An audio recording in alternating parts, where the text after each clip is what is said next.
uniti più che mai, e ci ridivertiamo a fine partita, Diciamo che settimana ci sarà una nuova sorpresa.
sì, è arrivata la prima sconfitta al campionato, anche se il campionato è appena cominciato, però una sconfitta tra virgolette senza troppi drammi, perché comunque abbiamo fatto una bellissima partita.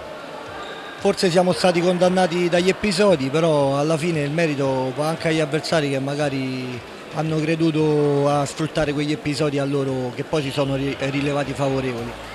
Una partita che potevamo vincere, l'abbiamo persa, però forse abbiamo preso la consapevolezza di essere comunque una bella squadra, aspettando comunque qualche rientro per rinforzare ancora di più la rosa.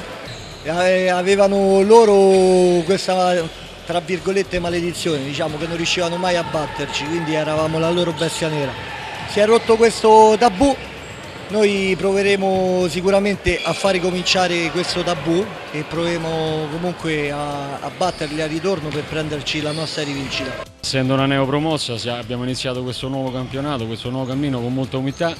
La squadra è quasi tutta rinnovata, perciò non ci aspettavamo due risultati così, specialmente quello di sabato scorso è stato un po' inatteso. Però indubbiamente l'umiltà e la serietà durante la settimana hanno fatto sì che raggiungessimo questo risultato. È stata un po' la sorpresa vera, è stata un po', diciamo, la scoperta un po' più carina, diciamo, avendo un portiere così. Già questo sport un portiere fa il 50-60% della situazione, poi se ce l'hai pure buono e per giunta di 20 anni è una prospettiva futura non indifferente per gli anni nuovi. Io spero che continui così, più che altro perché è un ragazzo veramente serio, umile, è uno che lavora e se merita tutto quello che gli sta di buono gli viene. La rosa è abbastanza ampia, quelli che fino adesso hanno dato potrebbero pure un attimino riposarsi, perché chi sta dietro di noi, anche coloro che stanno fuori, io parlo di Abadini, parlo di Frau, parlo di tanta gente che sta subendo un pochettino questa situazione, abbia spazio e faccia vedere il loro valore, perché comunque la rosa è molto ampia e ben assortita.